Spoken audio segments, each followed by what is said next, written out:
Selamat datang dalam program Cabi Membaca dan Berbagi. Sebuah program untuk murid SMKN 49 Jakarta berbagi gagasan buku yang ia baca.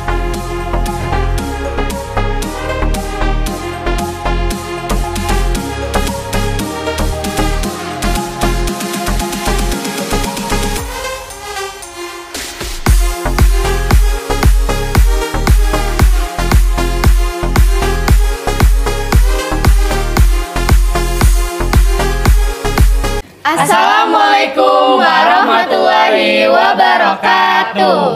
Halo guys, Hai, selamat datang di program terbaru kami. yaitu Cabi Membaca dan Berbagi. Yeay.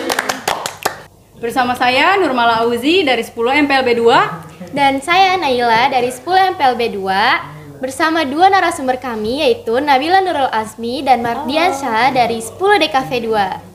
Jadi program terbaru kami ini adalah sebuah tempat atau program untuk berbagi hasil bacaan dari siswa-siswi SMKN 49 Jakarta. Penasaran kan? Yuk mari dengarkan perbincangan kita berempat.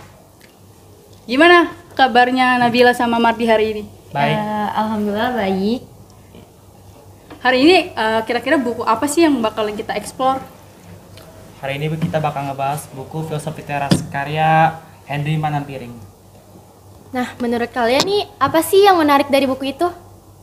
Oke, menurut saya beberapa poin menarik tentang buku ini. Kenapa menarik dibaca?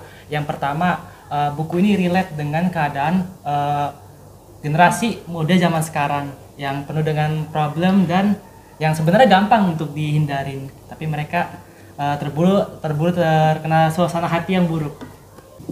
Kalau menurut aku sendiri sih dari filosofi ini nih menjelaskan tentang pemikiran-pemikiran stoik dari ajaran asal usul yang ribuan tahun lalu udah itu, tapi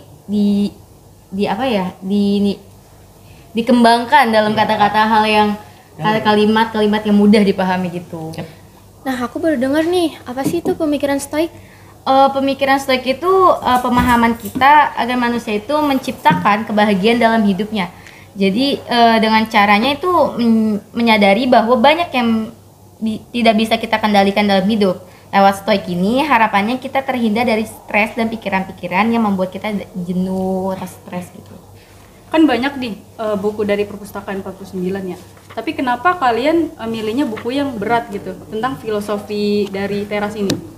Ya, menurut saya kenapa saya milih buku ini? Yang pertama, saya penasaran sekali dengan isinya.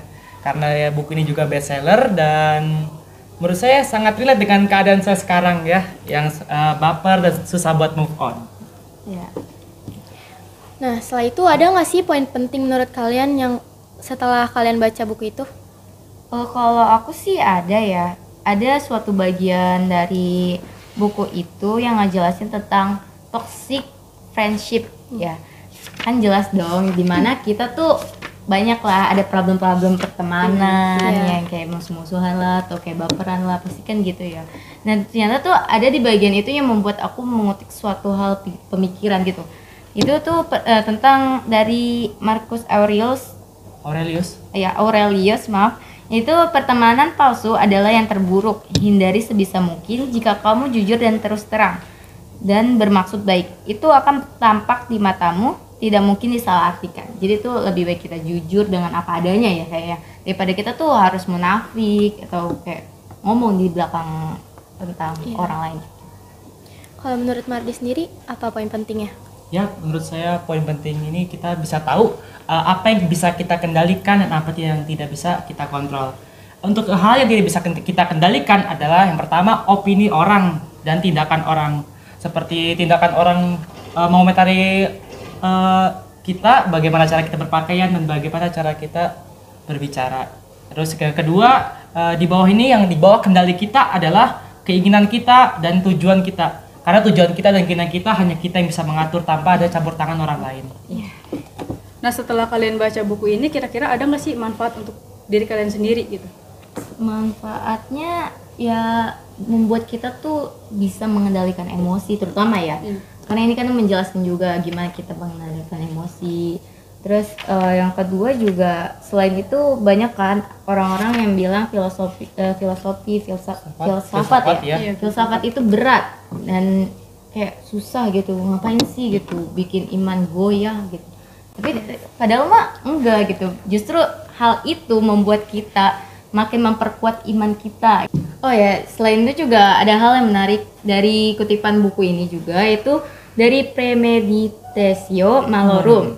Itu sebuah imunisasi mental, mengenai tentang mental ya. Ya, semacam vaksin Iya. mental lah.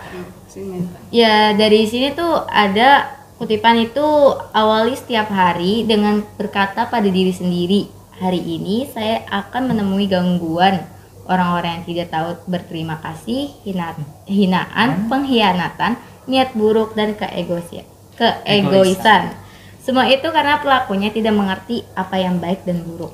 Saya tidak bisa disakiti oleh itu semua, karena tidak ada orang yang bisa menjerumuskan saya ke dalam perbuatan buruk, dan saya mampu untuk tidak menjadi marah atau membenci sesama saya, karena sesungguhnya kita dilahirkan ke dunia ini untuk bekerja sama.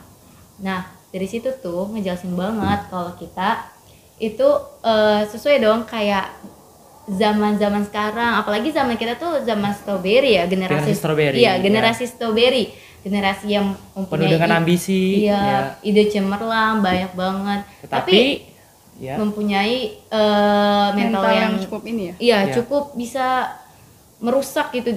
Bukan merusak ya, lebih tepatnya mental gampang down lah, iya, gampang mental down ya. kerupuk. gampang down gitu, mental kerupuk ya. Nah, itu tuh seperti vaksin yang menyuntikkan ke dalam tubuh kita tuh virus. Nah, kita tuh tahu dong kalau virus itu jelek.